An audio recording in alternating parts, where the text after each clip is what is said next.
Record করেছি, আপনাদের কথাই সবকিছু। তাহলে আপনারা মানে শেখ হাসিনাকে শত্রু হিসেবে ধরবেন কেন? হ্যাঁ, আপনি ধরেন যে এখন এখন পরিবর্তিত রাজনীতিতে সে বিরোধী দল হিসাবে আপনি ধরবেন, কিন্তু শত্রু হিসেবে ধরবেন কেন? আর জয় বাংলা তো আপনার আওয়ামী লীগের স্লোগান নাকি? জয় বাংলা, জয় বাংলা মুক্তিযুদ্ধের স্লোগান। আপনি দেখেন নাই? যারা সেনাবাহিনী চাকরি করেন তারা কি ইউটিউবে ঢুকতে পারেন না? তারা দেখেন না যে মুক্তিযোদ্ধারা জয় বাংলা স্লোগানে যুদ্ধ করেছে? জয় বাংলা কি আওয়ামী লীগ বানিয়েছে স্লোগানটা? এখন অনেকে বলবেন যে আওয়ামী লীগ এমন ভাবে ব্যবহার করেছে জয় বাংলা, বঙ্গবন্ধু, তারপর মুক্তিযোদ্ধারা এমন ভাবে ব্যবহার করেছে মানুষের মেজাজ খারাপ হয়ে গেছে। তা আওয়ামী লীগ ছাড়া ব্যবহার কি করবে? আপনারা কি করেন? আচ্ছা, আমাকে একটা প্রশ্নের উত্তর দেন।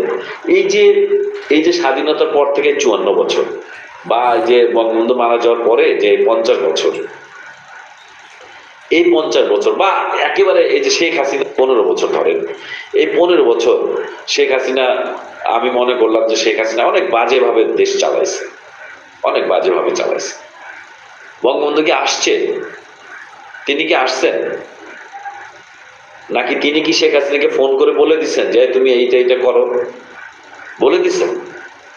যদি না বলে থাকেন তাহলে তার উপরে আপনাদের এত জিদ কেন? ভাস্কর্য ভাঙলেন, আমরা ভাবছিলাম যে শেখ হাসিনার উপরে জিদ করে মানুষ মানে ভাস্কর্য ভাঙছে। ডক্টর ইউনূস সাহেব বলেছিল তাই, যে শেখ হাসিনার উপরে জিদ করে, ওই যে সাংবাদিকের প্রশ্ন করেছিল, উনি সরাসরি উত্তর ছিল এরকম যে তার মেয়েকে জিজ্ঞেস করেন। তা আমরা ভেবেছি যে শেখ হাসিনার উপরে বিক্ষুব্ধ, কিন্তু যখন বঙ্গভবন থেকে ছবি নেমে যায়, যখন ৭১কে ভুলে যেতে চায়, তখন তো আর আমরা এটা বলতে পারি না যে এটা শেখ হাসিনা দায়ী। বলা যায় না তো? কেন বলা যায় না? আমি আপনারা কথায় কথায় একটা এনসিপি ছেলেরা কথায় কথা বলে যে সংশোধন কি সংস্কার, সংস্কার এবং কি সংস্কার ও মানে আরো কি কি জন্য বলে যে ওই যে আন্দোলন হয়েছে সংস্কার এবং কোটা প্রতিপূরণ। ভাই, কবে সংস্কার নিয়ে আন্দোলন করছেন? আন্দোলন তো কোটা নিয়ে আসলো। কোটা নিয়ে আন্দোলন হয়, কোটাতে আপনারা ৫৬% কোটা বলছেন, এই ৫৬% শুভঙ্করের ফাঁকি। মূলত আপনারা ৩০% মুক্তিযোদ্ধা কোটা, এটার বিরুদ্ধে আপনারা লাগছেন।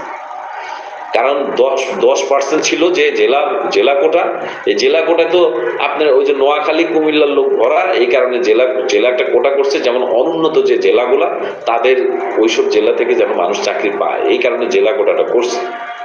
সেখানে তার মুক্তিযোদ্ধা প্রার্থী নাই।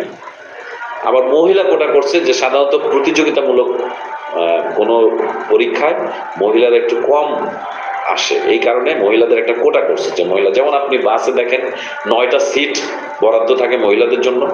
তারপর সারা বাসে কি মহিলারা বসে না? পুরুষদের সাথে কিন্তু মহিলারা বসে, কিন্তু ৯টা সিট একেবারে বরাদ্দ থাকে, যে ওই ৯টা শুধু মহিলা বসবে, এবং ওই ৯টা থেকে কিন্তু মানুষ উঠে উঠে মহিলাদের জায়গা দেয়, যদি বসা থাকে মহিলাদের কিন্তু জায়গা দেয়, অর্থাৎ নির্ধারণ করা আছে যে ৯টা সিট। এরপরও কিন্তু মহিলারা বসে। তো সেইভাবে ১০টা কোটা ১০% সেটা মহিলাদের জন্য রাখা ছিল, যে সেটা তো সারা বাংলাদেশ থেকে মহিলারা, এবং সেখানে মুক্তিযোদ্ধা নাই, মুক্তিযোদ্ধা শুধু ৩০% ছিল, আর বাকিগুলা তো ছিল। এইখানে আপনারা যে শুভঙ্করের ফাঁকিটা দিলেন। আবার মুক্তিযোদ্ধা কোটা আপনাদের একটা কথা বলেছি আমি, যে আওয়ামী লীগের যে মানে স্বাধীনতার পর থেকে যে মুক্তিযোদ্ধা কোটায় ৩০% থাকার কথা না, চাকরি করে মাত্র ২%। মুক্তিযোদ্ধা কোটা চাকরি করেছে মাত্র ২%। ইভেন এই শেখ হাসিনার ১৫ বছরে ৫,৫০০ পোস্ট খালি হয়েছে, চাকরি করছে মাত্র ১৪০০। মুক্তিযুদ্ধ কোটায় মানুষ জব করে না, সবাই তো চাকরি করতে চায়ও না, জব করেও না।